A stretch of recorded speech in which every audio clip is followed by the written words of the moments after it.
Hello, everyone, and good morning, good afternoon, or evening, depending on where in the globe you're logging in from.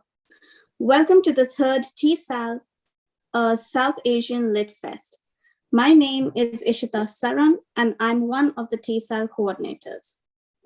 Tasveer is a Seattle-based arts organization whose social justice-driven mission is to amplify South Asian voices through film, literature, and storytelling.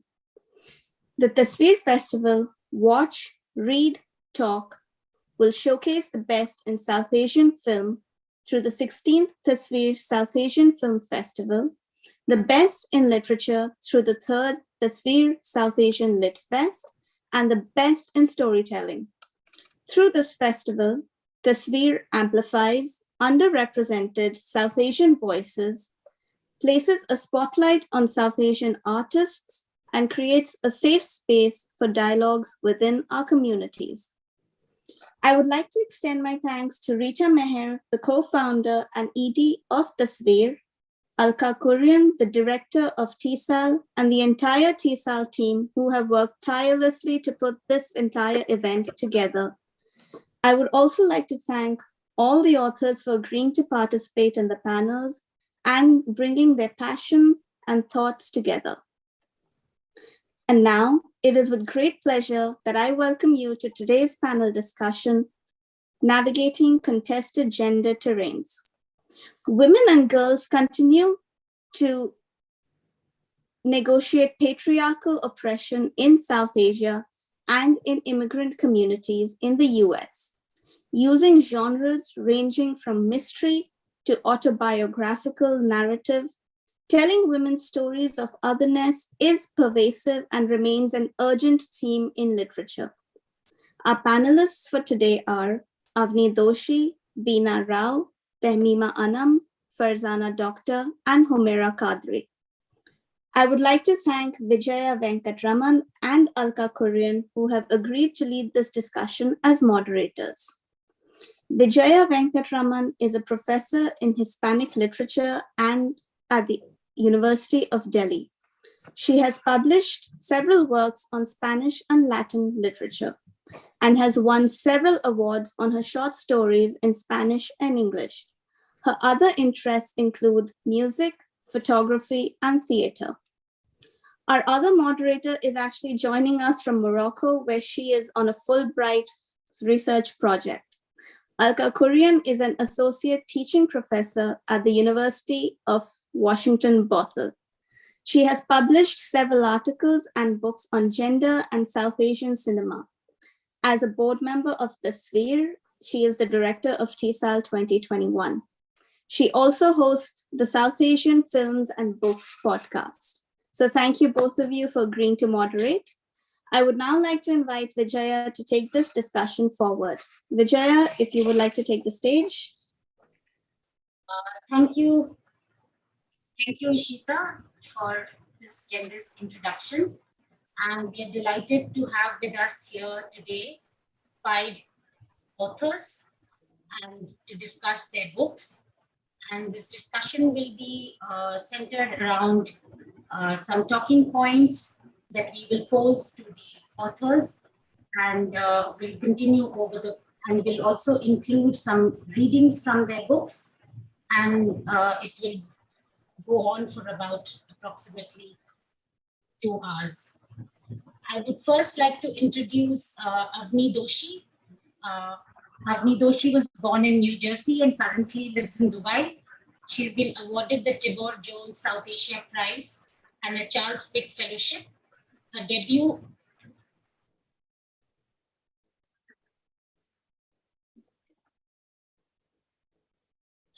novel, Burnt Sugar, was longlisted for the prestigious Tata Literature Live First Book Award upon its publication. and has also been shortlisted for the 2020 Booker Prize in Fiction. I would also introduce Veena Rao, who's an award-winning journalist and author. And Purple Lotus, her recently released novel, is a Georgia Author of the Year 2021 finalist and the winner of the She Writes Press Step Scholarship. She's the founder, publisher, and editor-in-chief of NRI Pulse, an Atlanta-based news publication. Over to you, Alka. You to introduce the other authors. Yeah, thank you so much, Vijaya. So it gives me great pleasure to introduce Tahmima Anand. Tahmima Anand is the recipient of the Commonwealth Writers' Prize and O. Henry Prize and has been named one of Granta's best young British novelists. She's a contributing opinion writer for the New York Times and was recently elected as a fellow of the Royal Society of Literature. Born in Dhaka, Bangladesh, Anand was educated at Mount Holyoke College and Harvard University and now lives in London, where she's on the board of Roli, a music tech company founded by her husband. Our next panelist is Farzana Doctor. Farzana Doctor is the Toronto-based author of 4 novels, Stealing Nasreen, 6 Meters of Pavement, All Inclusive, and Seven. Seven was chosen for many 2020 Best Book lists and shortlisted for the Trillium and Evergreen Awards. Her poetry collection, You Still Look the Same, will be released in May 2022. Farzana is also the Marcy behind Dear Marcy, a new sex and relationships column for FGM, FGC survivors, and works as a part-time psychotherapist. Our final panelist is Humeira Kaderi. Dr. Humeira Kaderi is an award-winning Afghan writer. She's a powerful advocate for women's rights and empowerment of Afghanistan and powerful advocate of women's rights and empowerment in Afghanistan. Born in Kabul, Dr. Kaderi has lived through the Russian occupation, the civil war, and the Taliban rule in her country. She has a PhD in Persian literature and is a professor in Kabul University. She's written 10 books, and she joins us from Texas. Welcome, panelists.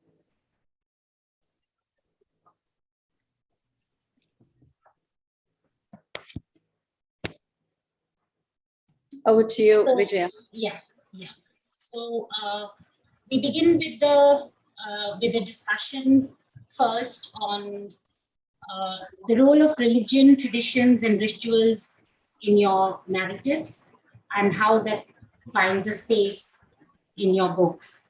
So maybe we could start with Avni Doshi. So you could tell us about how this point figures in your narrative. I was really interested in the ways in which rituals press up against our modern lives, especially ancient rituals. And for me, rituals were actually, I tried to use them as much as possible in a kind of playful way, while at the same time pointing out, you know, the misogyny at the heart of a lot of the Hindu rituals in particular are the ones that I really looked at in the novel. So for example, there was a scene early on in the novel when it's found that the narrator is a Manglik and she is kind of made to do a ceremony before her wedding where she has to marry, you know, very commonly they talk about women marrying trees. But I actually had to do a Manglik wedding myself. And so I was told to marry the Lord Vishnu so that he could absorb all my bad qualities. And then he could divorce me very easily. And then I could marry my husband in a second wedding and not cause any damage to him in our future life together. So it was kind of this, I'm interested, I guess, in looking at the way that these things are absurd and at the same time, you know, they're kind of brushed off as these things that you should just do it to be safe. And at the same time, how I think psychologically you should just do it deeply damaging. in a lot of ways. So for me, that was the kind of play for in terms of ritual and religion that I, between the kind of the ways in which they're just so accepted and normalized in our lives. But at the same time, they have this kind of pernicious, I guess, this damaging psychological weight to them that we then carry around in our everyday lives. So it's interesting that you talked about damaging relationships. And so maybe we could go on to the next writer. Maybe Farzana could tell us about how she looks at religion and the role of religion in people's lives, as well as how traditions play out in her narrative. Yes, thank you. So much of what Avni said I could cross over to my novel, 7, only I'm addressing the Dawoodi Bohra community, which is the community that I was born into. And specifically, I'm addressing the role of female genital cutting in our community. And this is an issue that until 2015 wasn't part of mainstream media discourse. And so in the last 6 years, there has been an uprush of this kind of conversation, and more people are beginning to resist this practice. But of course, this is, something that is going to take probably a generation or more to actually change, because of some of the same things that Avni mentioned, that, these are traditions that are based in these patriarchal norms. And when things become social norms, there's so much to untangle in terms of understanding things like what's true, what's not true. There are so many myths about how it makes girls, non-binary kids, pious, sexually pious. And if you don't do this, there could be that risk, right? And so in the absence of very good global sexual education, people still believe some of the nonsense that they have been told for generations. And so this intergenerational violence just is allowed to continue. So I'll just stop there. Yeah, the perpetration of violence through traditions is something which runs across, I would say, all the books that we are discussing today. And so maybe we could ask Humeira, because that comes across very powerfully in her book, in her memoir. And she can tell us more about it. Thank you. I have just one book in English, but I have wrote, as you told, 7 books in Persia. So because of that, I just speak about the last book in English. But you can also find in my other book. I live in an Islamic country, and I live in a highly traditional country. Because of that, people in my country is not matter how they are educated or not. They are really adhere to the religious, to the traditional and rituals and rites. Because of that, every action or reaction in my book is in Islam, about Islam, and about traditional and rituals and rites. Also, I live in that country. Because of that, I cannot separate myself of them. I don't want to show in my book that which traditional is right and which is wrong, but I just wanted to show them, and you can see the result, all of the wrong and the right traditional effect of in the life of people, especially in my life. Because I was in the traditional, I live in the traditional family. I don't want to say they are very tied to the religious, but we are very tied to the traditional. Because of that, also me, my grandmothers, and my mothers, we had underage married. They are all belong, because we are in a we live in a traditional family. I should say that in my country, people more respect to the traditional than the religious. They don't want to say it, but you can see it in their behavior.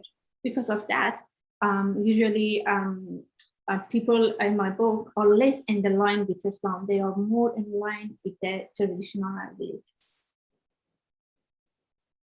Thank you, Humeira. But I would also add that traditions and rituals emanate from religion very often, and they feed into this the idea of the community and the cultural ethos of a community, and at the same time they end up damaging relationships and coming in the way of individuals.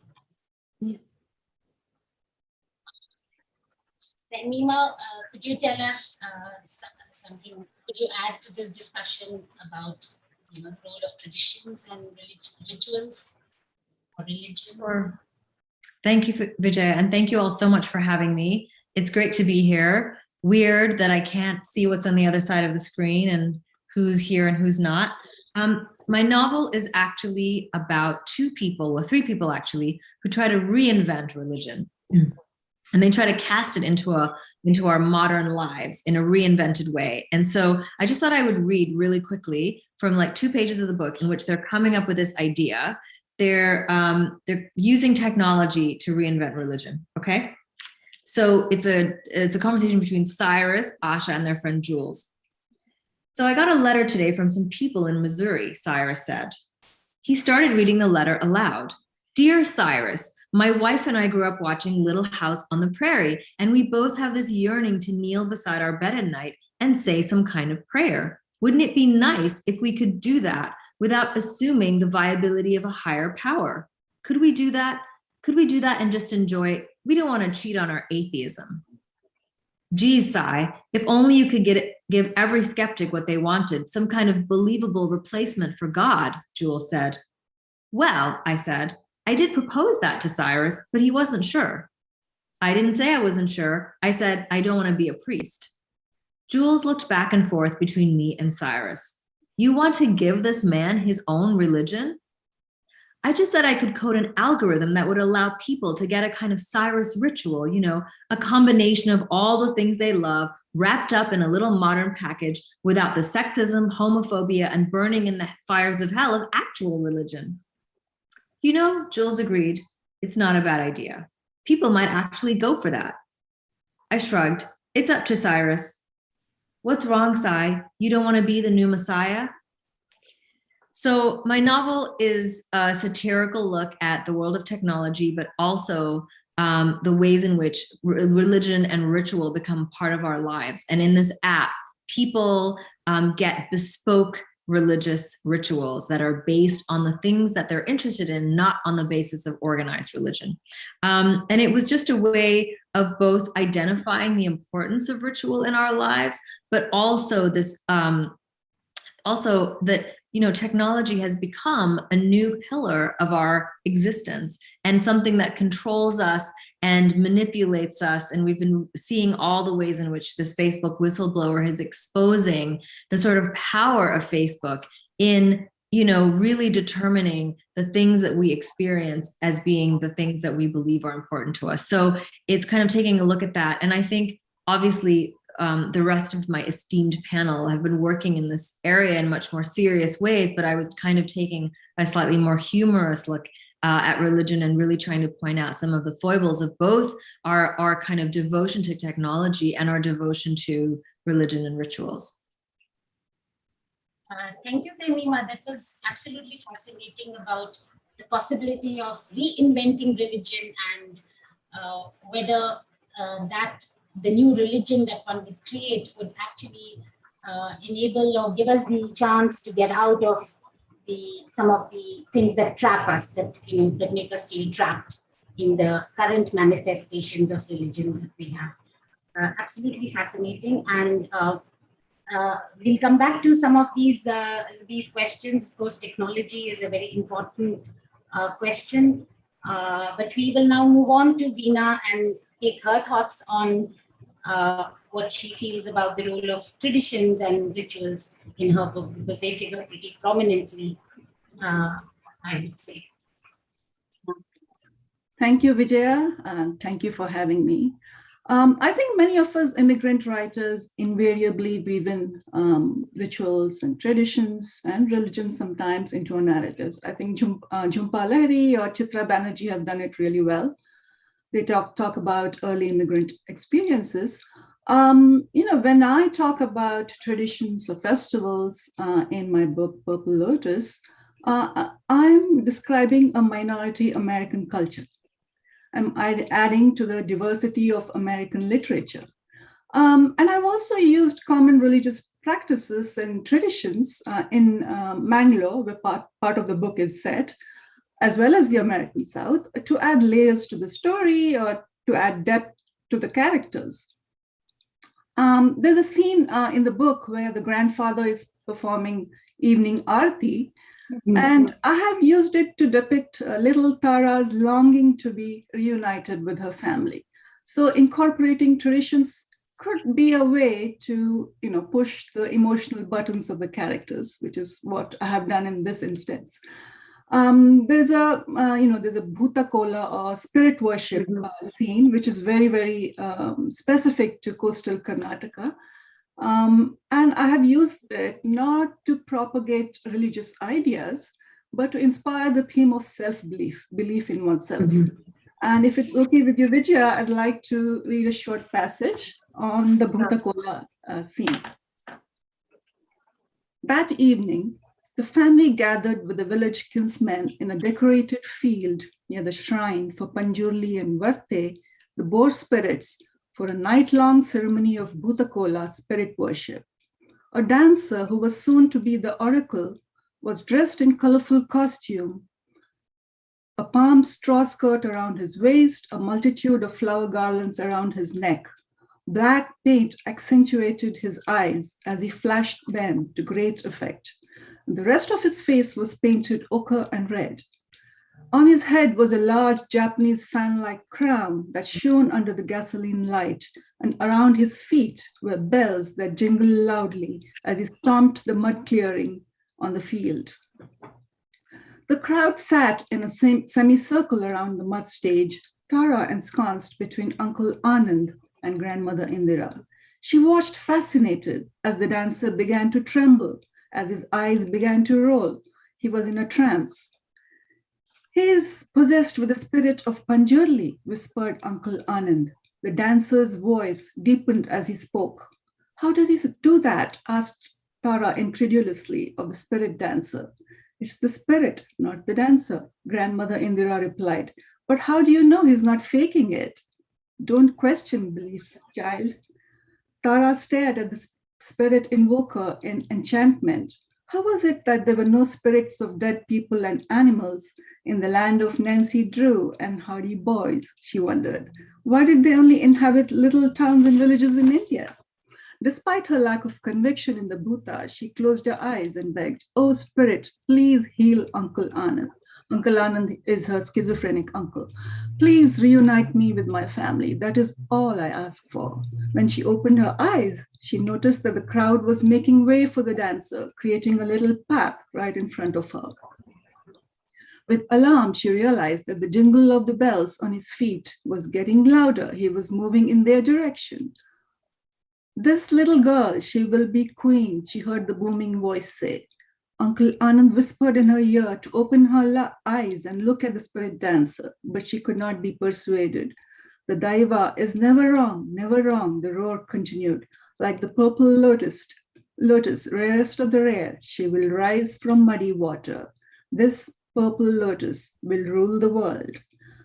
Later that morning, after they had slept a few hours on woven straw mats and had a traditional breakfast of kotte, rice and lentil cakes steamed in jackfruit leaves and coconut chutney, they made their way back to the bus stand.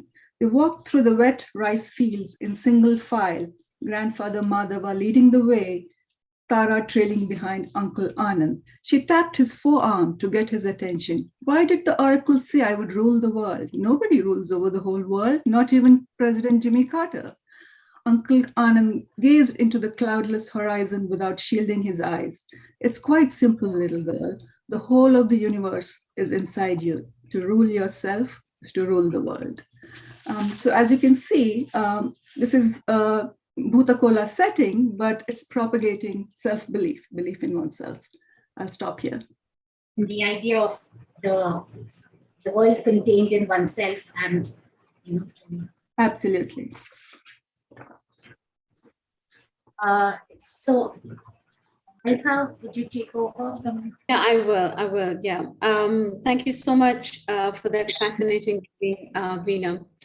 I mean, it's like truly amazing the ways in which, rituals and traditions and religion, require us to have some kind of a blind faith in a system that we can't really believe, but at the same time, it gives us that certainty. It sort of brings, the community together. It sort of erodes, and we are forced to erode and erase our critical thinking, and we still go on believing in it, and it makes our lives beautiful in so many ways. And I was just wondering whether you just want, if you, Veena, I could sort of come back to you, if you wanted to talk a little bit about the ways in which women and the relationship among them propagate this system, or in any way in which they shape your narrative. Right. In my book, Tara's relationship with her mother, it's an important part of the book. And the mother is mostly just a voice at the other end of the phone. And that is the voice of patriarchy.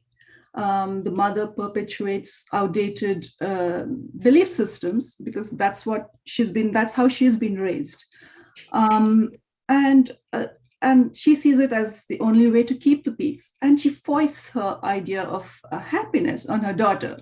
And there's a scene where she says, you have a successful husband, a house, a green card. All you need is a child to complete your family. And that's her idea of happiness. So once Tara learns to stand up for herself and marries outside the community, the mother is deeply upset. She's worried about her family's social standing, but she's also worried about her daughter. She's worried about Tara becoming the subject of gossip, of being ostracized. And that's one relationship. But the other important relationships in Purple Lotus are the friendships that Tara forges between here in Atlanta, in the American South. There are a lot of secondary characters, Southern characters, and internationals who provide her with all kind of support, from legal help to advice to shelter. And it is this sisterhood that carries her through her darkest chapters of her life. And some of the book is based on my own experience as an immigrant. I think I was fortunate because every woman I met in my early years in this country have empowered me in some way. And that's what I wanted to explore. It is the sisterhood that carries Tara to, it gives her the courage to find herself and to, break free from a toxic relationship and find lasting happiness. Thank you. I mean, it's amazing to think about the ways in which, we all go through this commonality of experience. We leave our loved ones behind and we come and forge new relationships and solidarities that they sustain us, while at the same time, we can't quite forget what happened in our past. And in so many ways, they nourish, and at the same time, they might damage us and they might haunt us in so many ways. And I'm going to turn to you, Tahmima. Talk to us about the absolutely fascinating relationship that the central character Asha has on the one hand with her mother and her sister. I mean, two women that lie on very different spectrums of the immigrant experience and articulation of the self. And at the same time, the relationships that she has within the tech world, the absolutely absurd ways in which women, entrepreneurs, well, maybe absurd is not the right word, but this improbable ways in which they're the kinds of lives that they live in the tech world. And I don't want to give anything away and let you talk about it. Thank you, Alka. So the novel is told from the point of view of Asha. She's a Bangladeshi immigrant, or the daughter of Bangladeshi immigrants. She grows up in Queens, New York.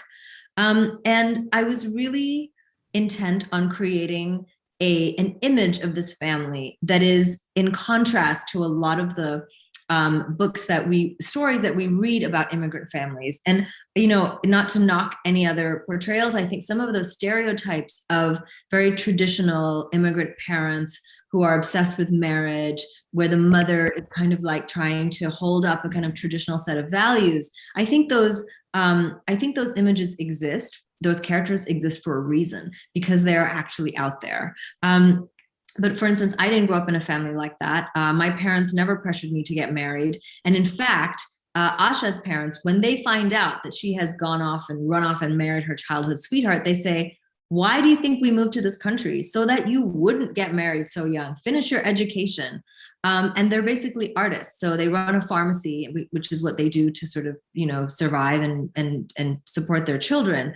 But one of them, the mother wants to be an actress and the dad is a kind of novelist in waiting.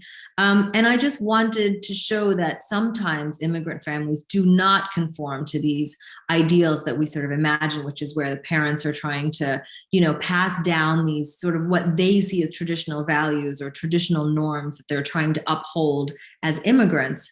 But nonetheless, Asha has also, in her way, inherited some of the ideas that she has as an immigrant, some of the sort of insecurities or limitations. So when she comes up with this amazing idea for an app that totally takes off and is about to take on the world, she cannot step into her own power. And at one point she says to her friend, my little immigrant self just wants to do what I'm told. I just want to please other people. I don't want to take up too much space. So there is a kind of societal expectation that she has somehow absorbed, even though that's not what her parents passed down to her, that she shouldn't, be too big. And I think that's to do with patriarchy and also to do with this kind of, making herself small to fit into the world that she thinks that she should belong to. So there is that's her family. And then there is this kind of world, this technology world that she finds herself flung into. And I very much wanted to show that world from Asha's perspective, from the outside. So this immigrant female brown woman becoming the sort of head of this tech company very unexpectedly, and what that is like for her. And the whole novel is really about a journey that Asha takes where she is trying to inhabit her own greatness amongst all of the things that might limit her. So, the sort of bro culture of the tech world. And again, I didn't want to set up a world in which her family is traditional and the tech world is her liberation. That's not what it is. That world has its own rituals, its own norms, its own expectations that are also limiting to her in ways that make it impossible for her to really step into the forefront until the very end of the book. So really, I think sometimes we have to dismantle our notions of where traditions come from or where women's limitations come from. They're not always where we expect them to come from. They don't always come from the family, and the outside world is not always the liberation that it's meant that it's made out to be. That's really very interesting. And in fact, to your point about the mother being so different, because when Meera decides to put the hijab, to embrace the hijab, the mother says, "Well, I thought you'd be wearing a bikini." So that was really telling. But at the same time, I'm also very reminded of these very sharp observations that Asha has about the difference between her family, the kind of solidity that it gave, non-traditional though it might have been, but the kind of family values with which, she was raised have given her the sense of solidity. And that's the reason why she looks to those means of safe, those means that those structures that define her, or those experiences, or those values that define her.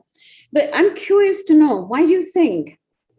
So, it's heartening to know that she doesn't find the tech world or the outside white world in the world, outside her family, she doesn't necessarily find it liberating, because she has a sense of liberation and solidity. At the same time, she's sabotaging herself. So where does that come from? Well, I think it's, Asha as a character, she's a brilliant coder. She comes up with this great idea. She's very sassy and outspoken. She is the last person that you would imagine who would feel any sense of limitation. And it's very, difficult to imagine someone like her saying, oh, no, I'm just going to stay in the background. I don't want to take up too much space. But I guess what I wanted to show was that even under the best circumstances, somebody who has a really supportive family, who's actually really brilliant, who is very self-confident in her demeanor, can somehow be limited by these sort of invisible forces of patriarchy, which exist all around us. There are invisible chains, and we cannot underestimate them. So if it's hard for Asha, you can see that it would be hard for anyone. She is the last person that you would expect who would say to her husband, oh no, you take all the credit. I'm just going to stay in the background. So I guess that's what I was really trying to show. Yeah. And I know that, we're kind of going beyond the limits of what we are allowed strictly in this question, but I wanted to applaud you for taking on not only some of the biggest issues in the world, like climate change and Black Lives Matter and, in different ways that you do, but also Me Too, the question of agency and everything around, consent and everything, that is just brilliant. And the ways in which women are sort of talking about all of these issues among themselves. So thank you very much for that. So yes, of course. So if we could talk next to Humeira. And Humeira, if you could sort of talk to us about how your sense of who you are, was so much grounded by the women around you, the women that raised you, and the ways in which, the women that raised you also became limitations on you. So how do you think you could, talk about literally the relationships among women as the central character in your novel, on your memoir group? I should say, like all of the other authors, I like all the characters of my books because they are my family. I wrote that book like a memoir, and all the people that they live in that book, they are my family, and they are really close to me. Like my grandfather, my grandmother, my father, my mother, sisters, and brothers. But I wanted to speak about the relationship between the woman in my book. I have raised in a house that the relationship between the woman was very good. We were good together. Maybe it's not a good word that I said very good, because every woman in our house, like my aunts, my grandmother and my mother, they have their way to deal with their problems. And sometimes we couldn't deal to each other. I was like a teenager. I had a under age married, and because of that, I separated from the house very soon, like my other aunts. But I wanted to say about the relation between me and my mother and my grandmother. It's true. These three generations show the atmosphere of the Afghanistan also. My grandmother never go to school, even for 1 day. But my mother went to the school, but she couldn't to complete her studies because of the war. But I went to school and completed my study in the summer. But I wanted to give you an example. And when the Taliban came to Afghanistan, I was about 13 at the first time when they came in 1996. I was 13, and for 5 years I was trapped in our house, and with the 4 walls around me. My mother told me, you wanted to stay in the bad situation till how? Till when?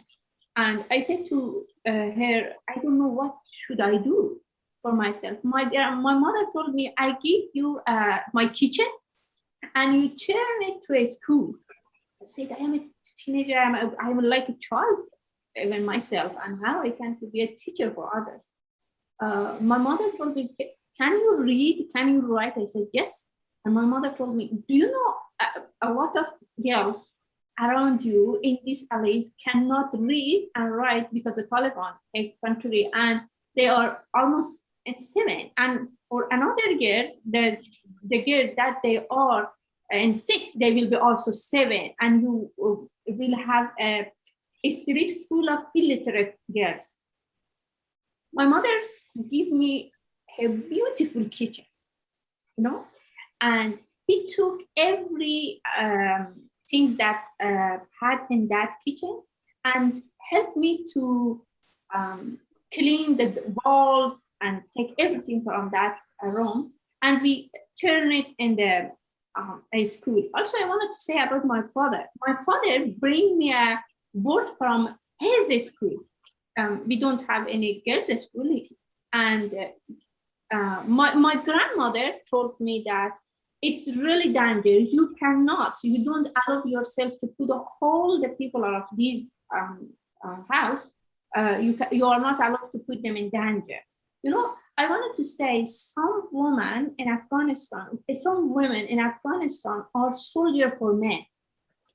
They treat with the women or their girls or sisters the way that the men wanted. So some of us are like a soldier for men, and some of us, no, we have to treat each other to help each other. I don't want to say my grandmother was our enemy, but she has her ways to deal with the problem. But actually, I raised in a house that all we were friends together. Because of that, if you read my books, you will find the atmosphere of the book is emphasized in the good relationship together, because I think, and I experience it, when you are friends together, you can help each other. That is very important in my book.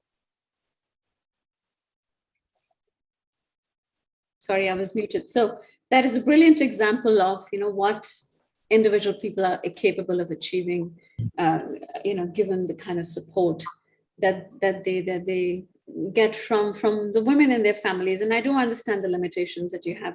Vijaya, did you want to add something here? Yeah, I just found that, there was something very beautiful which the mother tells Humeira in the book, which is that, if anything could have been built from tears, I would have built an entire city. Instead of crying, Humeira, why don't you get up and do something? So that's a very powerful statement from a mother to her daughter. And that shows how, the women can be catalysts for change as well, and not just perpetrators of traditions and toxic traditions.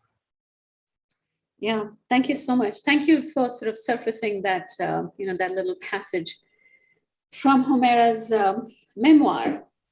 So if I may move to Farzana, could you shed some light on the ways in which the relationships among women are at the core of what, core of your narrative, and what sort of sustains or disrupts or harms, the relationship among people? Yes, thank you. So my protagonist, her name is Sharifa. She's a 40-year-old woman who goes to India, and she goes with her husband who's on sabbatical and their daughter. And, she thinks she's going to be spending all of her time doing research about an elder in the family. And what ends up happening is, it's 2016 and issues around Khatna or female genital cutting are coming up in her community. And she has these two cousins who are on opposite ends of the debate. And so much of the story takes place in this triad of these cousins. And one cousin is a big activist and really, really kind of angry. And one is, more accepting of the religion and its social norms. So, there are a couple of things that happen in all of this. One is that they end up being each other's healers, and they help each other resist the practice. So, that's the sisterhood way. But the other piece is that her favorite aunt turns out to be the person who betrayed her when she was a child. And so there's a lot of grappling with, what do you do around a situation where you love so much a person who has betrayed and harmed you. And, one of the questions that comes up a lot when I've been touring Seven has been, how is it possible that the women are enforcers of this ritual? How is it that the perpetrators of female genital cutting are so often women? And I love that question, because we have to get into the nuances of how this works. It's the men who make the decisions about this. It's the religious leaders who will say that it's a harmless practice that is religiously required. But it is like the grandmothers, the mother-in-laws who will take the children for this. And I liked how Humeira talked about some women are the soldiers. And so I often will quote Mona El-Tahawi, who, talks about how women are the foot soldiers of the patriarchy so often, because this is how we're socialized, and this is how we can maintain safety in the world. This is how we can maintain some power in the world, until we start to dismantle some of these ideas in our own minds. We can then start to be the helpers and the healers rather than the soldiers. That's really beautiful. And I'm intrigued by why you refer to it as female genital cutting and not female genital mutilation. So there's a lot of debate within the movement. Some people prefer one term, others prefer the other. So I prefer female genital cutting because it actually sounds a little bit more accurate as to what it is that happens.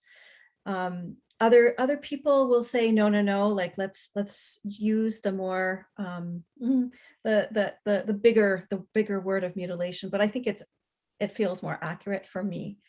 However, we have to use whatever terms are best for the survivor and whatever terms make sense for their own body, right? Yeah. And I was struck by the fact that female genital cutting, it's kind of course, the practice is horrific. It sort of undermines the physical, bodily, and sexual integrity of the girl child and the woman, and so on and so forth. I totally, would militate against this, right? And I do in so many ways in my own little capacities as a university professor. And it was quite horrifying for me to actually read some information that comes out from the West about, the practice of labioplasty, which is, like a part of cosmetic surgery, is one of the most sought after cosmetic surgeries in the Western world. So while we are demonizing female genital cutting as a practice that is imposed on women, at the same time, women themselves are willing to,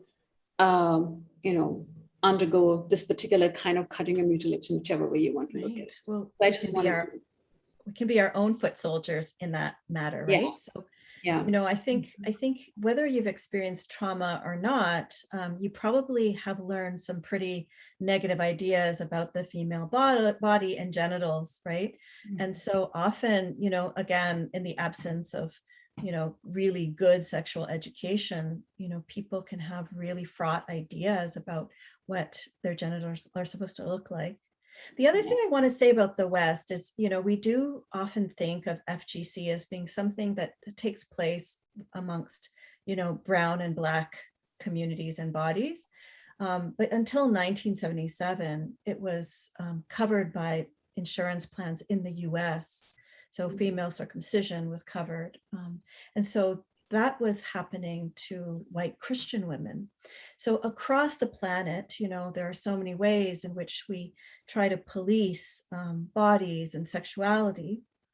And it has a history everywhere in some form or another. Yeah. Thank you for those fascinating insights, Farzana. So Avni, your novel is built around the whole question of, toxicity, the toxic relationships among women, as encapsulated by the very first sentence. Never have I ever.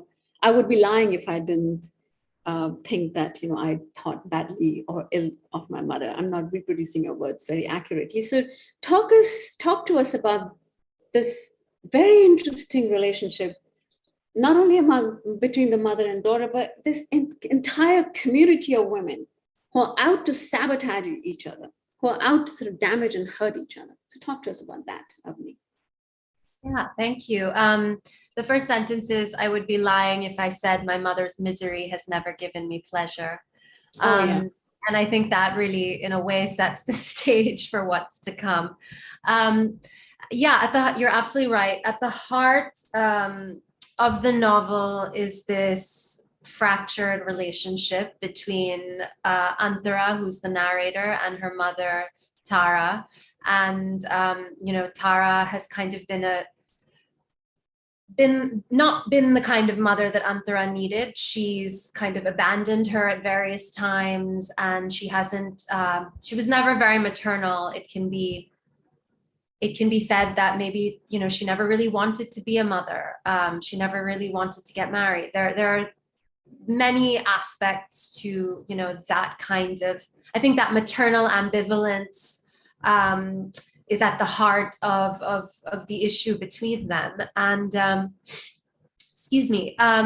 so we find Antara at the beginning of the novel in this predicament, how, her mother is diagnosed with Alzheimer's disease. How does she now look after this woman? And for me, it was fascinating to think about their relationship. And in fact, in terms of relationships between all people and all women, as not necessarily so coherent. So, on one hand, I don't think what I'm trying to say is I don't think we're always so aware of how we relate to one another in reality. I think on one hand, Antara is very keen to differentiate herself from her mother. That's the most important thing for her, to be all the things her mother was not. And yet, on the other hand, we see through a lot of her actions, through various images throughout the novel, that they are much more similar than either of them would like to admit. And in fact, the things that they perhaps hate most about each other are in fact things that emerge in each of their characters in different ways. And I was really struck by what Tamima said about her narrator stepping into her power. For me, I really saw the relationship between mother and daughter in my novel as that kind of a journey. And it was only when I reached the very end, and there are all these images of mirrors and mirroring and reflection that runs through the novel in various ways. And I was struck that there's a way in which it's a kind of, it kind of could sit parallel to a story like Snow White, for example, to that kind of a fairy tale where you have this young, innocent, a people pleaser, to take Tamima's word, this person who just wants to be pleasing and just wants to be liked and just wants to be loved, but cannot kind of find that love from her mother. And you see with Snow White, she's constantly trying to just be pleasing and sweet, and every time she's kind of getting struck down by this evil queen who finally comes with the poisoned apple, and Snow White kind of drops dead. But for me, there's a moment towards the end of the novel that kind of works similarly to the way the poisoned apple operates in the fairy tale. Snow White takes the bite of the poisoned apple, and in the original Grimm's version, she sits with that apple in her throat. And I feel like there's something psychological happening there. She's kind of metabolizing it. She's metabolizing not just the apple, but she's metabolizing her stepmother's wickedness. And in the Grimm's version, Snow White gets married and she invites her mother to her wedding, the mother who tried to kill her. And she gives her a pair of cursed shoes. And, we don't hear about this in the Disney version, but the shoes are cursed. They're iron shoes, and they're cursed to dance for all eternity. And so at her wedding, Snow White makes sure that her mother who tried to kill her dances herself to death. And it's really, if you think about it psychologically, it's a moment of truly stepping into your own aggression, actually reflecting the aggression your mother has always shown you, and really internalizing it, incorporating it into your own psyche. And for me, once we reach the end of Burnt Sugar, there are some scenes, I don't want to give too much away, but there are some scenes where we see this side to Antara that is downright aggressive, that is murderous, you could say. And to me, it's a very similar thing. She's finally metabolized her mother psychologically and is finally able to step into her own aggression, and Antara wants revenge. So that's really the kind of journey I see. It's, you know, it's a relationship between mother and daughter, but it also becomes this kind of moment of a kind of self-actualization for Antara. Right. Thank you so much for the passion with which you articulate yourself. And in so many ways, you know, I think a lot of us feel that, you know, like you need to really, really sever the umbilical cord that refuses to be severed, you know, like no matter how old we become in our lives. But at the same time, I'd also say that, let's not blame the women alone, because I mean, in so many ways, the mother, she's a victim of patriarchy, which sounds like a cliche, as I really think as I'm talking in very cliched expression terms. But I'm kind of reminded of Madame Bovary, you know, the way she self-annihilates herself completely, because she's all this energy, she's bright, she's energetic, she's creative, she's so much better than her husband, the poor old doctor. And the only way in which she realizes herself is other limited opportunities that are given to her through masculinity. And so she goes through one love after the other, and you know how, and so on and so forth. So is there compassion for the mother? Is there compassion for the mother in the daughter, you mean? Yeah. I think there is. I think there's yeah. I think there is compassion for the mother. I think, but there's a way in which, because the father is sort of absent, and the thing with the father character in Burnt Sugar is he's actually, if you kind of think of it a little more objectively, he's actually the real villain, and he's actually the real one who truly abandons his daughter, because not only does he abandon his daughter, but he also goes on to have his own family, and a second family, where he in fact has this kind of loving relationship. And so it's kind of this double wound from the father, but there's a way in which she doesn't fully, she isn't able to fully internalize that because the father is so absent, whereas the mother is right in front of her and sort of becomes the surface on which she projects not only the maternal wounds, but the paternal wounds as well. Yeah. And one final point, in fact, which applies to both you and Tahmima, like both the characters in so many ways suffer at the hands of men's tendency to see themselves as gods. Cyrus in Tahmima, your novel, and the Maharishi in the guru in your novel, where like that their narcissism has gone through the roof despite the absolute brilliance of the women around them. So that was just another point. Yeah. So thank you so much, Avni, and I'd pass over the baton to Vijaya. Thank you. Thank you, Alka. And maybe we could move on to some questions which have come from the audience to the panelists. And one of the questions that's come, and I think that was also there in my mind when we were discussing the role of traditions or religion, etc., is that what are your thoughts on religion being a double-edged sword as a perpetrator of patriarchy, as well as providing a safe haven for women as a way of finding a sense of community? So I think, for example, maybe we could, and there is a specific question to Tahmima, which says, so would you say that God still is the best creation of mankind now through technology, that God still sells? So I think it's a very interesting way of posing the question of, religion while creating certain traditions and or giving us, handing over certain traditions and rituals. We've already discussed this part, but maybe we could talk about the other part of how it, especially in the context of the diasporic writing, how does it create at the same time a sense of the community? So maybe Farzana, we could take it from you, because I think this comes across very sharply in your book, and then we could Sure. ask Tehmima. Sure, thank you. The community that I'm addressing is the Dawadi Bora community, which is a very small insular community.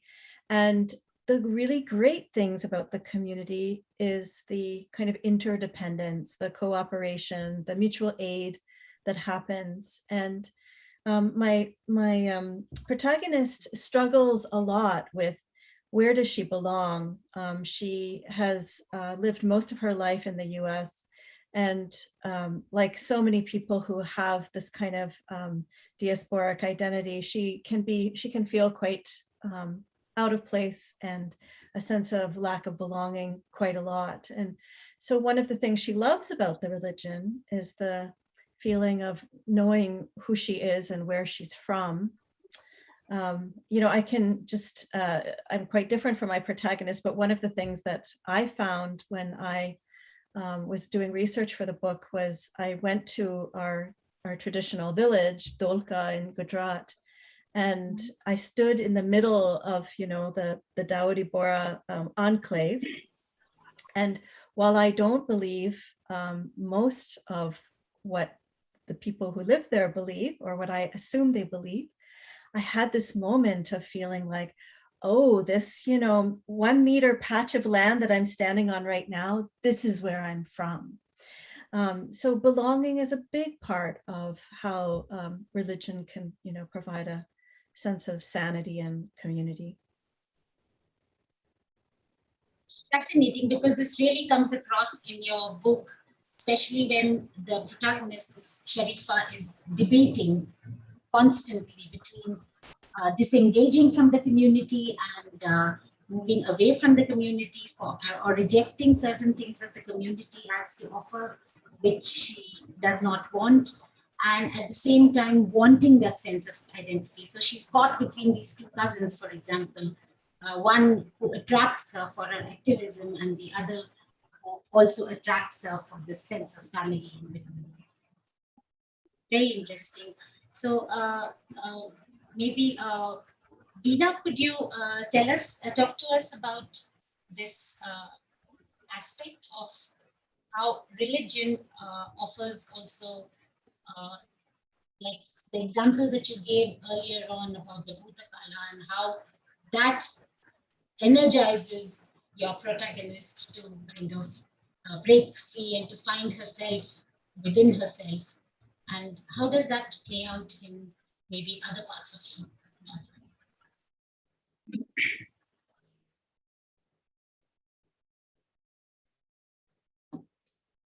Veena, you're muted. You're muted. Sorry about that. I was saying that I'm not sure that the religious aspect of the Bhuta Kola is what motivates Tara to find courage. I think it's the fact that the oracle or the spirit says that believe in yourself. Yeah, so it's about self-belief, which was my point of creating that setting. But at the same time, the whole setting does provide a sense of the community that gets transmitted. It does. And I have kind of explored religion and tradition through my book. For instance, Tara, she, when the grandfather does Aarti, she's praying for her family to be back together. And the next day she goes to a school chapel and she prays to Mother Mary and Jesus Christ. And then when the adult Tara, who is in the American South, each time she's in trouble, although she's an atheist, she runs to the church across the street. What is she seeking there? She calls herself an atheist, right? So I think it's about belief. Is hope. Hope is, as she says, as she discovers towards the end of the book, that hope is at the center of everything, every existence. And that's what she's looking for. So, Avni, to tell us about, again, about this aspect of how religion can be toxic and perpetrator of patriarchy, as well as providing a safe haven for women. So in your book, the mother and the daughter are at, so to say, at opposite spectrum, ends of the spectrum. And so how does it appear to you in your... In terms of religion specifically? Yes. I think in a way in Burnt Sugar, you have this ashram in Pune, which is not the Osho ashram, but which I was kind of very loosely basing on certain aspects of that place.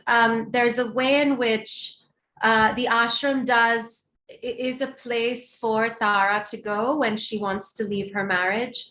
But I think it kind of offers, she's kind of in a sense trading one patriarchal structure for another, which is what we end up seeing. Although it is a safe place for her for a time, and then it becomes very quickly unsafe in a lot of ways. And we see that it's also extremely unsafe for Antara, and that it's actually the place where her kind of abandonment by her mother begins to some degree. And also that,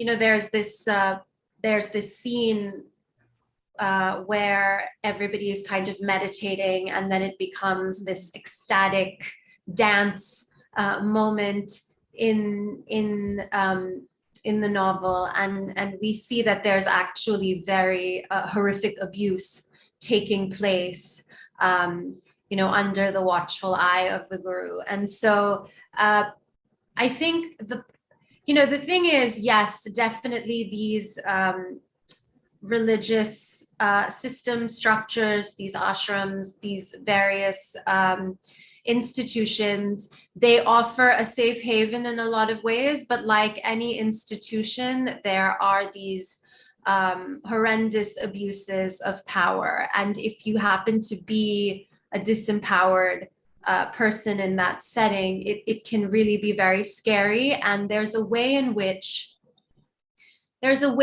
these structures actually will protect the ones who are kind of perpetrating these abuses to a greater degree. So I think in a sense, even though it can be a home for outsiders, the other side of that is, if you find yourself an outsider within that structure, you can very quickly find yourself at the end of some horrific abuse. I think the slippage is very, it's a slippage from one to the other. No? So something that is a safe haven in one context becomes unsafe very quickly. And therefore, perhaps one could say that, religion seems like a safe haven, but perhaps is not really. And this too is seen in Humeira's book, where with the Maulvi and the abuse that happens within the religious space. So Humeira, would you respond to that? Yes, I think in my country, I told you that my country is a traditional country and Islamic country, but always the traditional was over the religions, and people act in the traditional, not more in religions. But they say that the traditionals come from Islam, but it's not like that. And my country, political is very, very close to traditional and religions. Because of that, it's important who wanted to use from religions.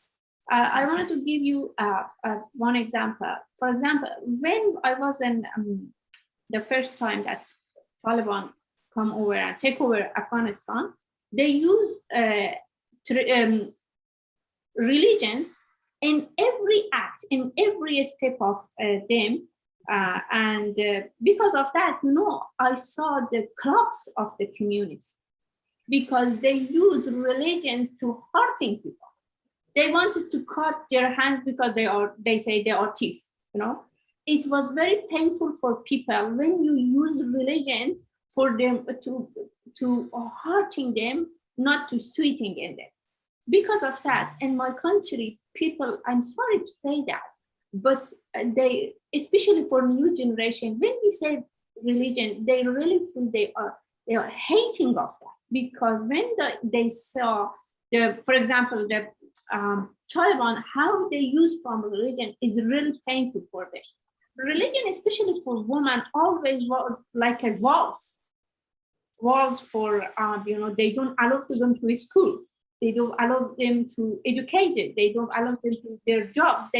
Religion was a ban for them to make them also dependent to men. Because of that, I think it's very important who use religion and for what.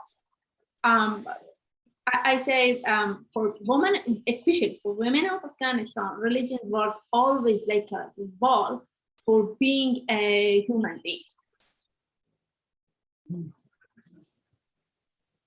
Right. Thank you so much, Mera. As you... I think we haven't, perhaps Tahmima could end yes, this part of the discussion with, no, because the question posed to her is very interesting, very fascinating, about whether religion is actually, is God the best creation of mankind, and now through technology. Is there no other way outside of religion? So thank you for asking, and I'm happy to defer to the others. I have to say that I'm not a religious person, so I want to say, I'm going to, preface what I'm about to say by saying that I have all respect for people who practice religion in a way that is commensurate with their values. However, I believe that religion is the biggest tool that men have used to oppress women. It is the longest standing, most historically kind of consistent tool of violence against women. When men try to control women, when institutions and states try to control women, when they, commit genocide against women, it is often in the name of religion. So it is up to us who are against all of those things, who have values that have to do with equality and ending violence against women, to reinvent religion in a way that decouples it from the project of patriarchy. And as a person who has not undertaken that project, I have all respect for people who practice their own faiths in a way that is, counteracting the project of patriarchy and the control of women that religion has been used for millennia. So I have all respect for those people, but I personally have not gone on that journey. But I really believe that it is so important for us to see religion for what it is. So I'm not talking about religion in its purest form. I think in many, many instances in history, religion has been, an act of protest and an act of revolution and a modernizing act. However, in its incarnation in so many ways today and also throughout history, religion has been used to oppress women. And so it's very difficult for me to see it as a force for good, because we have allowed it to be used for that purpose. We have not had a major reformation of religion. When we talk about civil liberties, we talk about them outside of a religious context. We talk about them in the context of politics, in the context of civil society. We have not been able to take our, the sort of discourse of liberation, of equality, and integrated it fully with religious practice and institutions in the way that we know them. So for me, I think it's very, very difficult to bring those two worlds together. And I say this with all humility as a person who hasn't tried. And I know that many women find enormous empowerment through their faith. It's just that institutionally, we haven't been able to really reform religious institutions and take them away from what they have been used as, which is they have been weaponized against women. So can I ask you a question? Why does why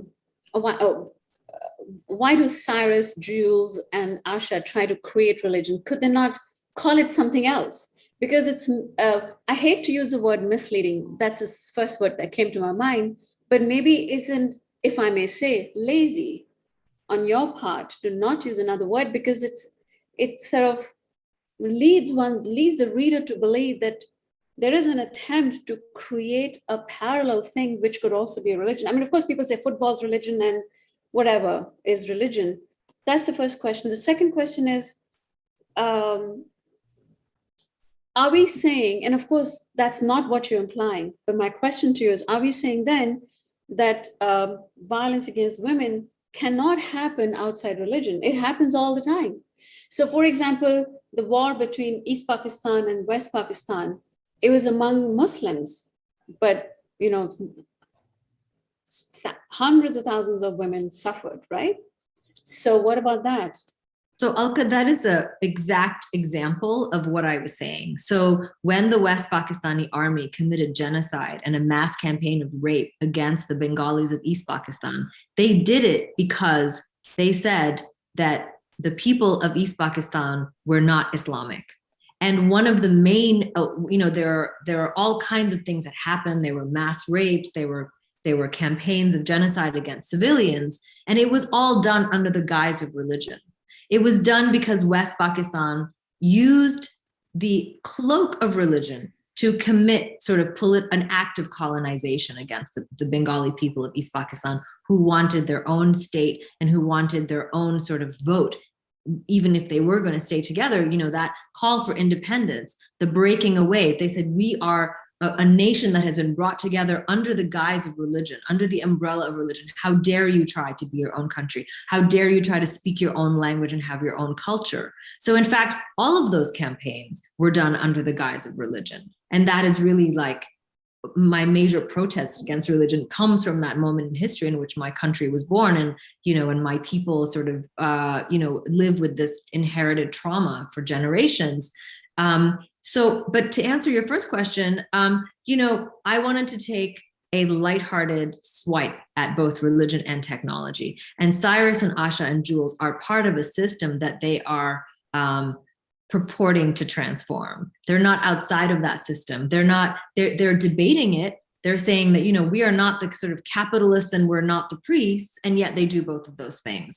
And they also, in that, are caught up in the same cycles of patriarchy and oppression, and, that they are saying that they are above. And that's, we want to portray as novelists characters with their human foibles, and obviously Asha and Cyrus and Jules have their blind spots just like the rest of us. Mm-hmm. Yeah, perhaps satire is one way of also subverting both religion or raising questions about religion and technology. That's possibly what Aamina is doing in her book, using satire as a powerful form of subverting. Okay, so I think I think it's my turn. I was just still thinking about the Aamima's response, and I wanted to also say that that the language, the tech language, you create such a believable world of technology.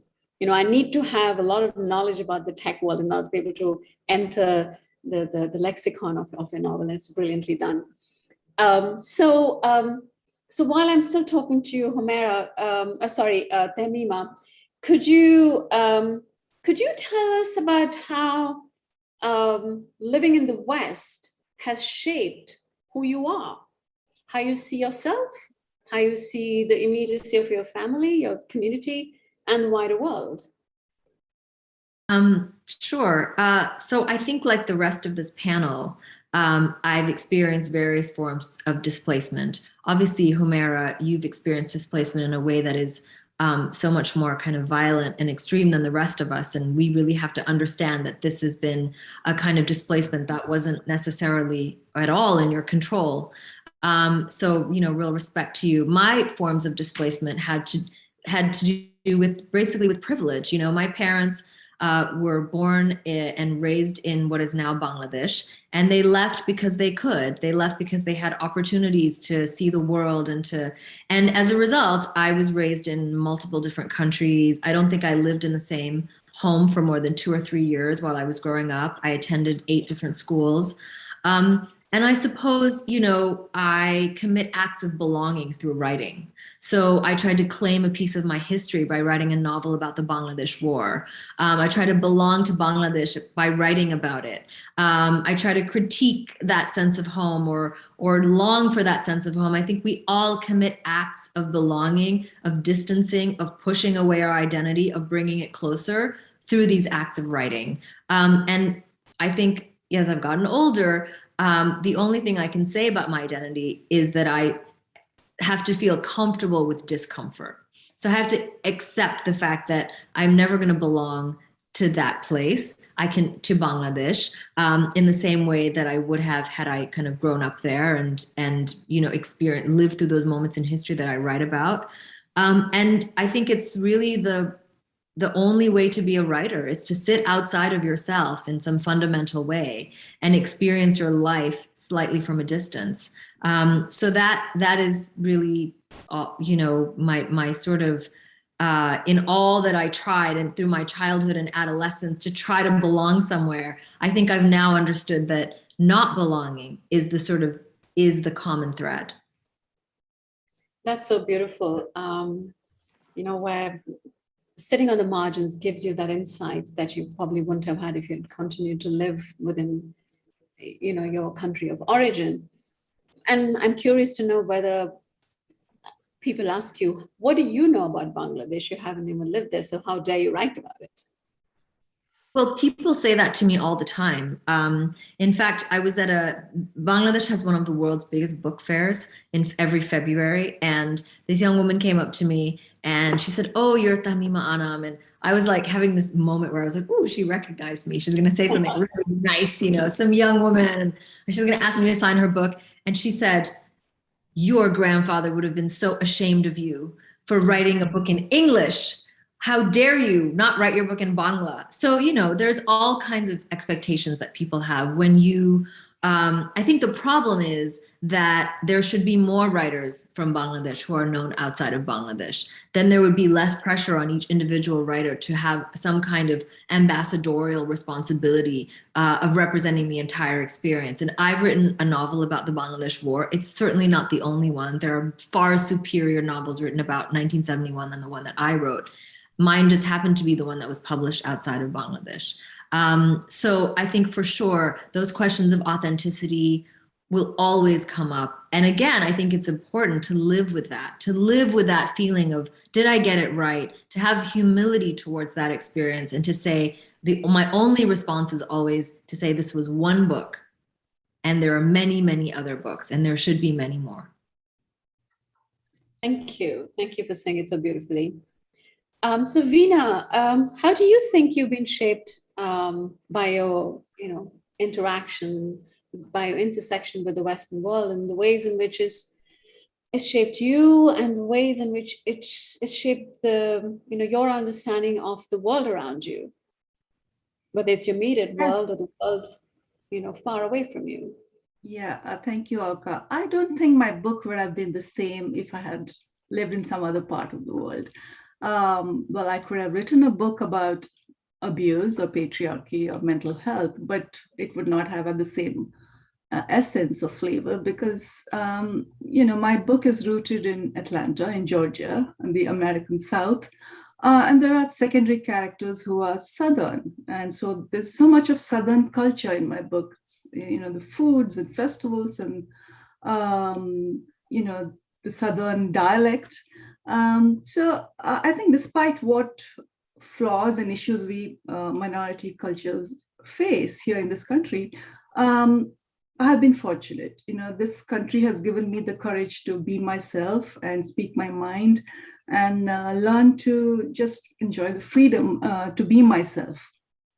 And I've been fortunate to meet some incredible people early on in my, during my years in this country. So I guess location has played a big part in my writing, and more so in my next novel, which is going to be set in rural Georgia, which I don't think would be the same if I would write it anywhere else.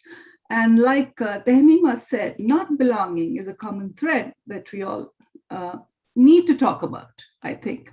And that's one of the things that I will be addressing in my next book, like casual racism or the rise of nationalism here as well as in India.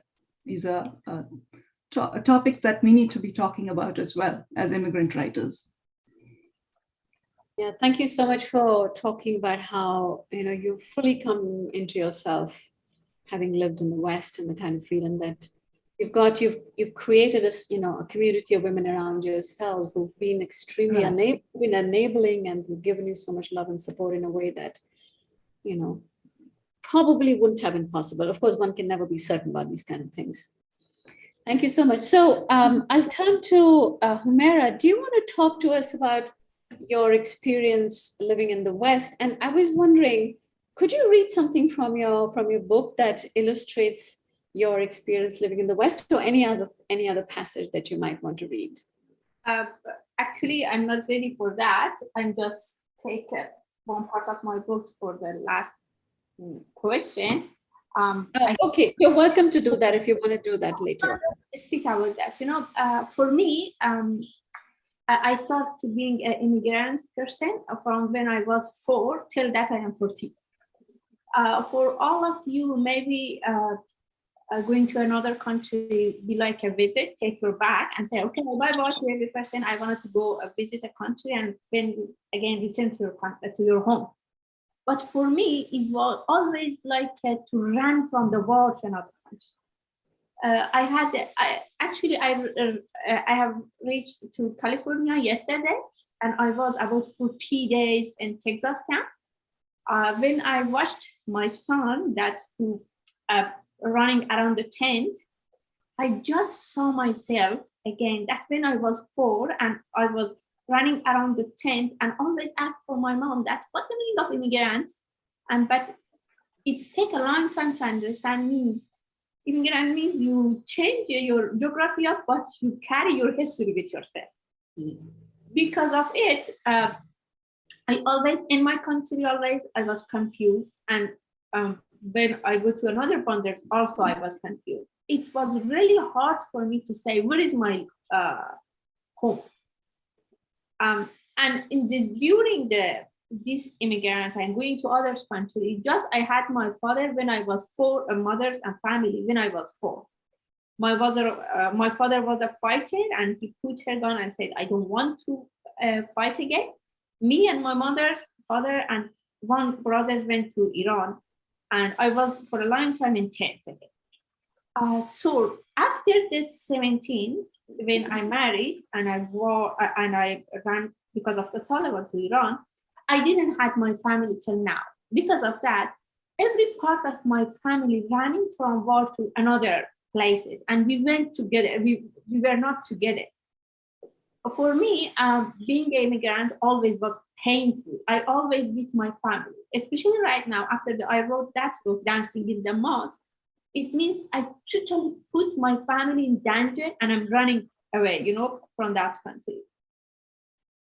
Because of that, living in another country doesn't always came in a good way for me, but it was enough to make me strong to write. Especially when I wrote my memoir, because in Afghanistan it's not at all common to write about your life and make it a public story. I think the other country gives this power to me, because I think if I stay in Afghanistan and suffering even more than that I suffered, I could never write that book, because I always escape from that. And the interesting point is, when the book came out, when I give it to publisher, I was in US, and it take a long time to publish it. But I went to my country because I wanted to take the custody of my son. And when the book came out, I was in Afghanistan. You know how much is painful for me when the people, even in the street, speak about my life, because they just always wanted to judge it. But I think the immigrants are going out of your country, even with a lot of pain, make me strong to write it. I don't want to say I'm so strong right now, but I say sometimes I was in some places, they gave me some energy and potential to write about that. Because of that, I don't have a room, I don't have a house even till now in any country because I always was in running, and I always lose my books and lose my beloved and behind of me. Thank you so much for sharing your rather troubled journeys across borders. So what, according to you, is the one thing that you keep in your heart that you call home? Because you don't have, if you don't have home anywhere, what's the one thing that keeps you going? Writing and pen, and my laptop is my home. Every place that I can take it on and started to write is my home. Even in the tent of Texas, is an awful place. Even you cannot imagine for human being to be there.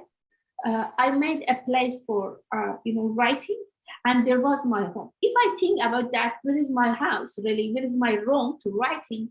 I never can write. I never be like a writing anyway, because we always ready to run it, because sometimes because of Taliban, sometimes because of Russian, sometimes because of civil war, sometimes because of the power, we poor, and because of that we don't really have a house. Book and my books, that my pen, I say my pen. Every person have in their lives and in his or her life a weapon for fighting with their pen, and for me my pen is my weapon. That's beautiful. Thank you so much. So Avni, talk to us about your journeys across borders, because you've had multiple locations of diaspora. What sustains you and how it's changed you fundamentally as every time you cross borders? What happens? What changes? I remember when I first told my parents, I was in my 20s, and I told my parents I'm going to move to India. And they were quite shocked and horrified. They said, we left India, and why are you so desperate to move back? But I think I had so many happy memories of the place growing up, and I had a kind of belief that I would be able to connect to that, motherland in some way. There was a kind of idealism, and there was that desire, and that there was like a longing. There was like a nostalgia almost, but for something I had never really known. So, and that's something in Burnt Sugar that I kind of explore, not through the narrator, but through her husband, Dilip. He kind of takes a journey back to India, where the place his parents left, which is sort of similar to, what I did. And I think there's a kind of desire and a hope for some kind of identity. At the moment I live in Dubai, and it's very different. It's a place where I can never hope to be a citizen. So there's a way in which I think a kind of belonging continues to be elusive, that true kind of belonging where you feel you can really put down roots. But I've, since having children, I have to say that they've kind of become home for me in a way. I definitely think writing as well, which Humeira just mentioned, is a way to ground myself in place and in memories. And then I think even, what Tamima had mentioned in terms of finding comfort in being an outsider, I think that's something I still really struggle with, even though I know it's kind of the ideal place to write from. But I find myself still trying to want to be an insider somewhere, I guess. Even in the literary world, I really had nothing to do with it. And so I still feel a kind of outsider. And I feel, even after the book came out, I felt like, but what am I doing here? And there's this kind of imposter syndrome. Preeti Taneja said something really brilliant. She said, you can feel uncanny in your own body. And I think that really pinpoints something about the experience of being an outsider. There's a way in which it's not only the way you relate to the outside world, but it kind of also affects the way you feel in your own skin. And so I think it's a kind of paradox that I guess I have to live with the tension of it. And I have to find a way to be comfortable with it. Thank you so much. It's really fascinating that you associate home with the place where your children are born. And in both yours and in Tahmima's book, there is an emphasis on death, right? Like your central character is in a way waiting for the mother to pass, so that the memory of that trauma can come to an end, right? The constant reminder. And in Tahmima's book, there's a lot of reference to the apocalypse, the end of the world, and all. So I just wanted to bring this to the surface because I read somewhere else that home is where you actually bury your loved ones. So just something to think about. So Farzana, talking about your location in the diaspora, do you think women can truly feel at home if they can't own their own bodies? Anywhere in the world, can they feel at home? I was actually wondering if I could respond to the previous question, because I have a short reading about that. Could I go back to that? Absolutely, yes. Okay, all right.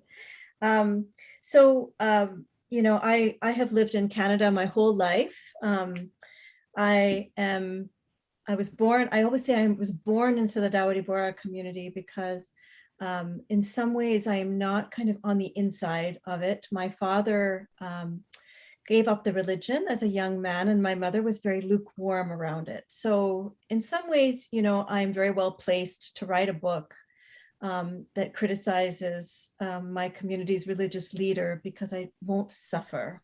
There are ways that I remain safe because I am on the outside of the community. Other activists have experienced, threats of or actual boycotts, to their stores and things like that. So, or to their family stores. So there's a lack of safety for lots of activists around this. But I have a little section, and this is from the perspective of my protagonist, who has lived in the US most of her life. So I'll just start here. When we immigrated, we had to assimilate, but just the right amount. My parents didn't want me to become too Western. I wasn't ever sure where the balance point was on that seesaw, but I followed their lead the best I could. We attended the masjid a few times a year. I figure skated and snuck smokes and beers with my friends. I wore shalwar kameez to social functions on the weekend and jeans to school. I know that this upcoming trip to India will be complicated, as traveling to the homeland has always been. I'll breathe it in and cough it out. I'll feel grounded just in time to come home and be disoriented. It's not culture shock as people typically understand it, but it's reverse. When I return to the States, the place I've lived almost my entire life, India will have made me a foreigner again. It will remind me of my outsider status, disrupt the forgetting, wake me up to the fact that the balancing act does require effort. So just stop there. Thank you. So tell us why you chose this passage. Yes, because I think, it's so much of what the others have very articulately talked about, right? There is always there's this discomfort of not knowing exactly who you belong to. So for me, it would be, is Canada my home? Kind of, sort of. And then, I go to India and I'll be amongst family and friends who look like me and maybe even think like me in some ways. And I'll think, is India the homeland?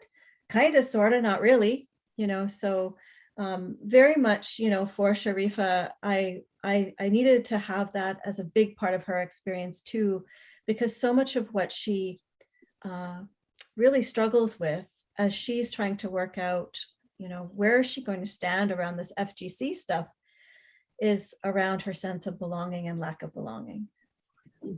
Mm-hmm. So to my previous question, can women feel at home? Can women feel at home if they don't own their own bodies? Such a good question. I think we are taught very much that our bodies don't belong to ourselves, that our bodies and our sexuality is not for us, it's for somebody else, it's for the men, or some future man. And so, what does it mean if this home that we should have, this body that we have, doesn't really belong to us? What does it mean for the decisions we get to make and the places we get to go and the ways that we get to influence the world? So really, the best thing that we can do for our young people, and especially for our girls and non-binary kids, is to teach them about how to belong in their bodies and how to reclaim their bodies. Thank you. Mm-hmm. I'll let Vijaya take over from here. I think that was a passage which I thought of immediately when we started with this question of intersecting identities. And I really like the way that the protagonist says, I breathe it in and cough it out, So it's like this thought between the in-betweenness of, identity and this question of belonging. And it's truly so for most of the characters. I think in Veena's novel as well, I think what Veena said about herself, what she was able to achieve, or what she was able to get by going to the West, I think was something that her protagonist helps her protagonist also find her way around. And she's able to take control of her life and, stand up against what and speak about it. The courage to speak about it comes from this experience that she's had with relationships with other women, etc., which shape her way of thinking. So yeah, we can now talk about the idea of the embodied experience of emotional and physical trauma, and how that comes across in your narrative. So maybe, Veena, we could start with your book, and you could tell us about how the experience of physical trauma and how does that connect with the emotional trauma, and the emotional trauma connecting with the physical trauma. Yeah, thank you, Vijaya. Manifestations. Yeah, let me begin literally with the beginning of my book. My book begins with a Mark Twain quote. It says, "Nothing that grieves us can be called little. By the eternal laws of proportion, a child's loss of a doll and a king's loss of a crown are events of the same size," right? So when my protagonist Tara's family moves to Mangalore, the hometown, and she loses her new doll, Pinky. And the lost doll is a metaphor for the loss of a happy childhood. So her parents leave her behind with her aging grandparents and move to Dubai to make a new life for their family there. And her uncle, who at one point is loving and is like a father figure, he falls victim to the voices in his head and starts to target her. And so to avoid him, she relegates herself to a little room. And that's where she spent 7 years of her life. So as a writer, I had to, kind of explore what this kind of trauma would do to a child's psyche. And so this is the kind of woman who she grows up, of course, and this is the kind of woman who moves to the American South as a new immigrant. And then she is trapped in an abusive marriage. So how would a woman who already has a weak sense of self, who has low self-esteem, who is deeply introverted, she has deep-rooted abandonment fears, how would she find the courage to break a toxic relationship?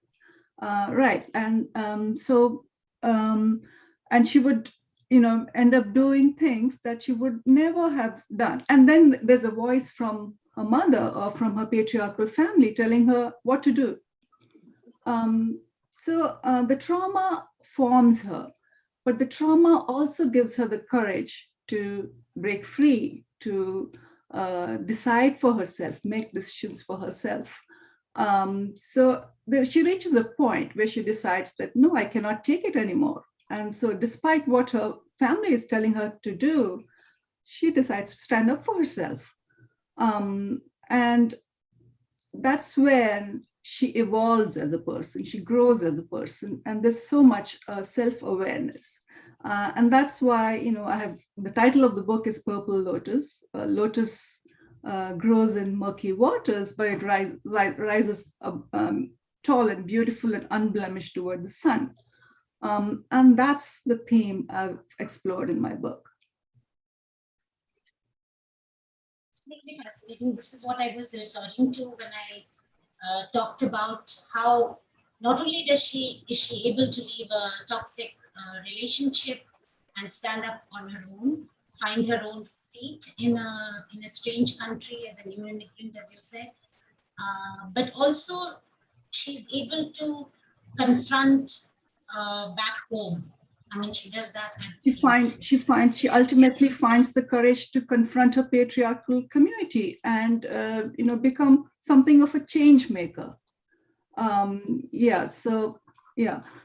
takes a lot of courage to confront an entire system that sort of considers her an outcast, a pariah. And that courage comes from self-belief, finally being comfortable in her own skin. I must congratulate you, Veena, for your wonderful descriptions of, they're so minute and detailed, and it's absolutely fascinating. And I mean, for me, it was, I found it really interesting to see the absolutely accurate descriptions that you make of even small situations. Thank you, Vijaya. That's very nice. I'm glad it resonated with you. Thank you so much. So maybe now Farzana, because I think this is something which also comes across very strongly in your book, and how the protagonist actually the physical trauma becomes an emotional trauma and vice versa. So could you talk about that? Yeah, one of the things I really wanted to discuss in this book was the varied responses of trauma survivors, because, we have some very wrong ideas about trauma and how it's remembered and how it's experienced through the media. And, in the afternoons, I'm a psychotherapist. And so I had a bit of a mission that I wanted to be able to present the varieties of experience. And so I do that through the three cousins. One remembers it a lot and has a lot of pain in her body. Another one has no physical symptoms, but has some memory and some anxiety as well. She has panic attacks that emerge. And Sharifa has probably the most difficult symptoms in some ways, in that she has no memory, but she has all of these very kind of subtle kinds of symptoms that are happening for herself, including. And that also gets, sorry for interrupting, but it also gets expressed through the dreams sequences that appear in the book, the recurrent images, the nightmares that she has. That's right. Which also yes. are an expression of the repressed memories. That's right. Yes. So there's quite a lot that is under the surface, very unconscious for her for the longest time. And one of the ways that it gets expressed is that she has a lot of difficulty. She has never had an orgasm in her life. And so also addressing that issue was kind of important for me. So Yeah, but I wanted to show the huge variety of experience and how it affects people's minds and bodies. So,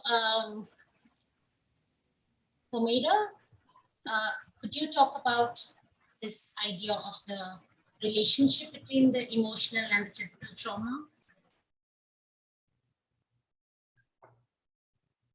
I think you're on mute. Yes, I want to separate, not very strong, but I want to separate religion from trauma in my book, because as I told you, traditional is more close to the trauma in my book than the religion, because all the people of Afghanistan knows that the religion is not the case that they have a very bad life in Afghanistan.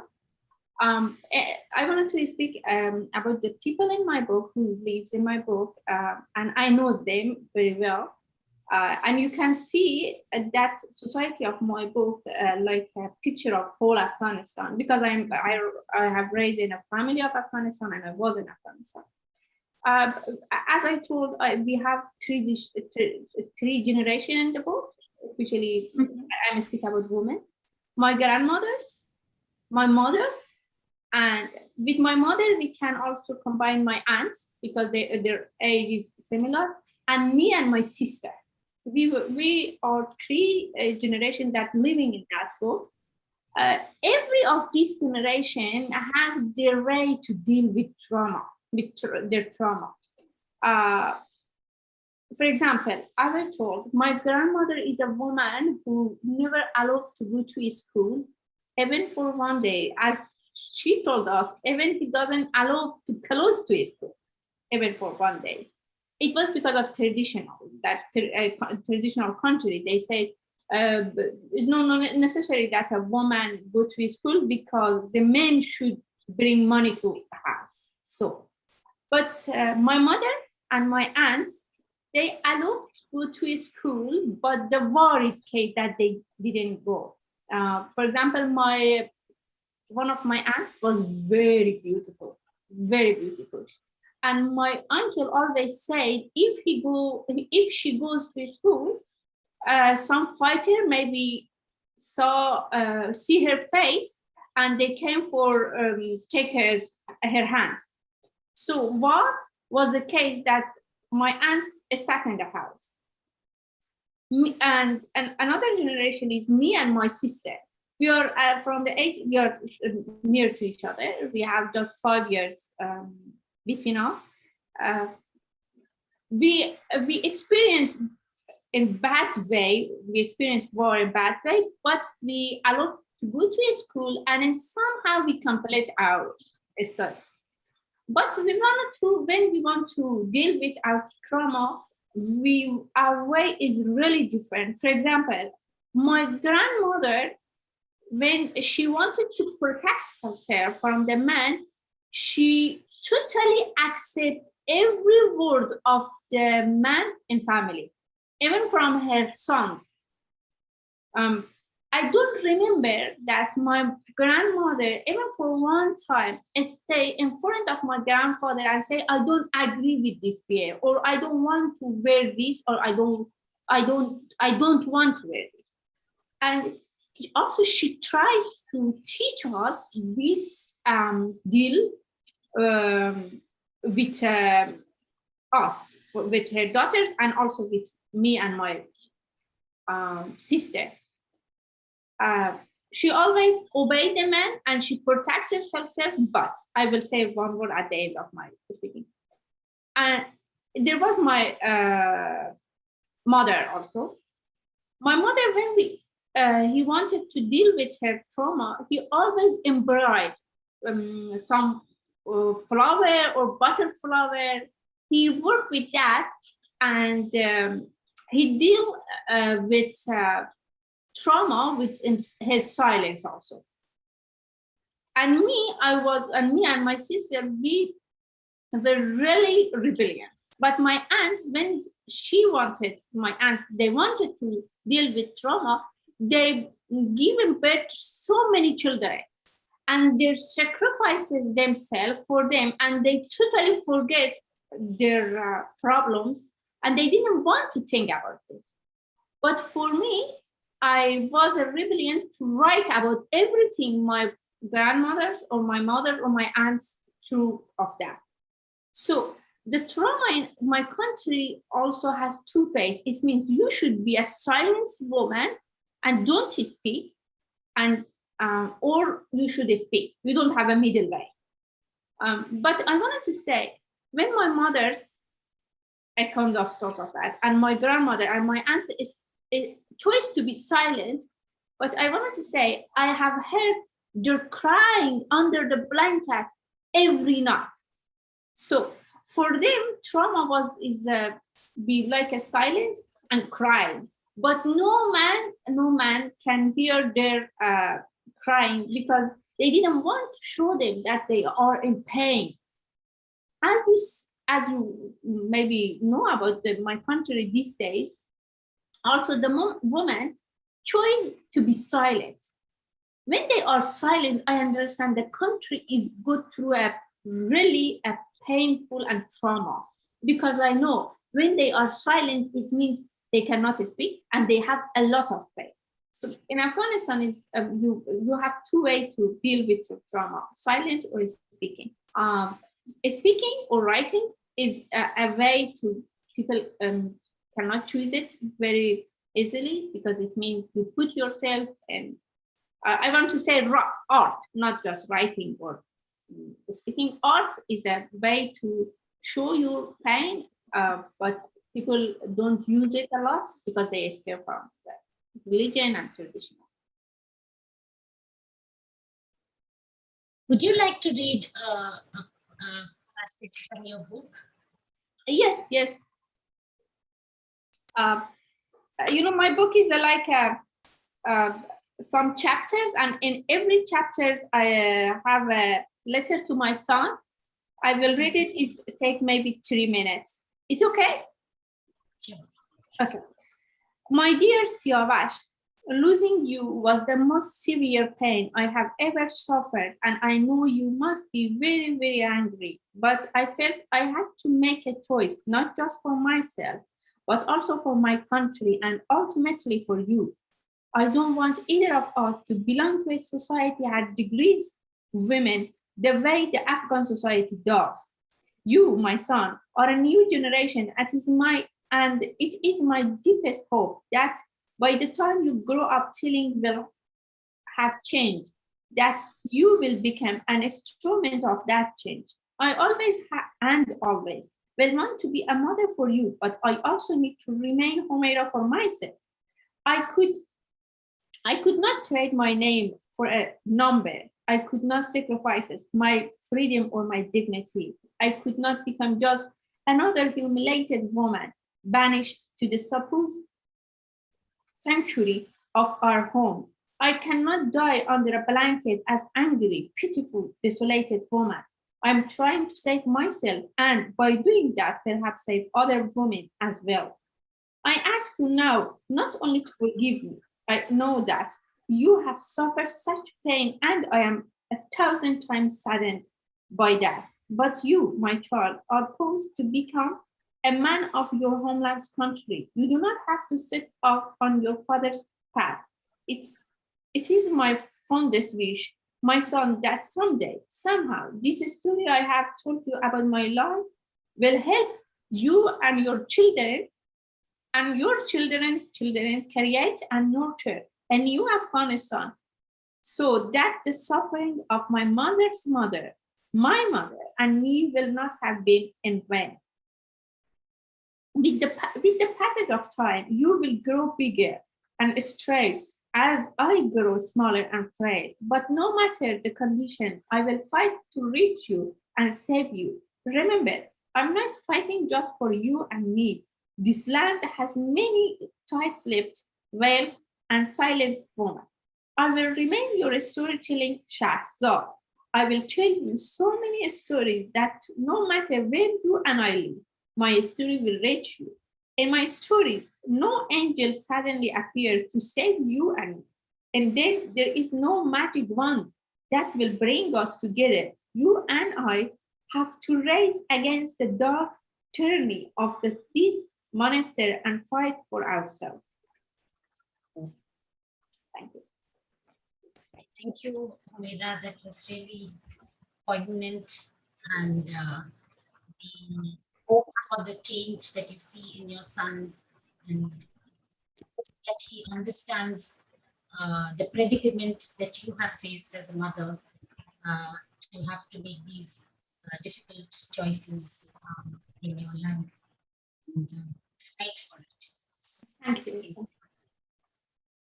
and, perhaps we could just, I think Tahmima has had to leave, and it was wonderful having her. And we could now ask Avni to either read from her book, or she would respond to the question and also read a passage. Sure, I can just read, I'll just read from the very beginning of the novel, a very short section, because I know we're running out of time. I'll just read from the beginning. I would be lying if I said my mother's misery has never given me pleasure.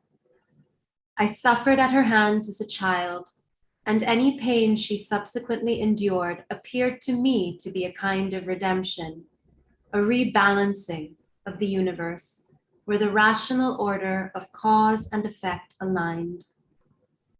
But now I can't even the tally between us. The reason is simple. My mother is forgetting, and there is nothing I can do about it. There is no way to make her remember the things she has done in the past, no way to baste her in guilt. I used to bring up instances of her cruelty, casually, over tea, and watch her face curve into a frown. Now she mostly can't recall what I'm talking about. Her eyes are distant, with perpetual cheer. Anyone witnessing this will touch my hand and whisper, "Enough now, she doesn't remember. Poor thing." The sympathy she elicits in others gives rise to something acrid in me. This is so beautiful because, it is what you talked about, the reverse aggression that throws in the daughter, and how it's the mother who invokes pity in the minds of people who are watching this unfolding, without the daughter's suffering goes unnoticed in some sense, unrecognized. And, beautiful. Thank you. Thank you so much, Avni, for reading that passage. And there are actually a couple of questions from the audience. Since we live in Dubai, they want to know, what do you feel is the status of women? And another question, do you feel do you feel oppressed as a woman? It's not something I notice every day. Actually, I don't really notice it in my day-to-day life at a very surface level. Of course, I think if you have to go through the legal system here, it is Sharia law. So there's a way in which, you would face it, I think, when you are kind of dealing with these various institutions, there are ways in which you might face it there. But as an expatriate living here, they make it very comfortable. So there's a way in which the privilege I'm afforded, and there's a kind of, you can live your life with a kind of blissful ignorance, I guess, if you choose to. Right. Well, thank you so much. Thank you to all the authors. We've run out of time, but we've had the most brilliant discussion, wonderful conversations, great insights again into your novel, Avni. And everyone's novel. I've absolutely loved reading all your work. Thank you so much. Thank you so much to all of you. It has been most wonderful experience talking to all of you about your work, and as well reading your work and trying to understand the ways in which you have grappled with some of the issues that you pose in your books, Yeah. which resonate with all the issues resonate. And thank you very much once again, Humeira, for taking the trouble to join us despite all the challenges that you have. Thank you, Veena. Thank you, Farzana, for staying on. And thank you, Avni. Pleasure. Thank you for staying on Thank you all. so long. And it's been an absolute pleasure to talk to you all. Thank you for your moderation, both of you, Yeah. Vijaya So much. and Alka. Thank you. Have a good Pleasure. day.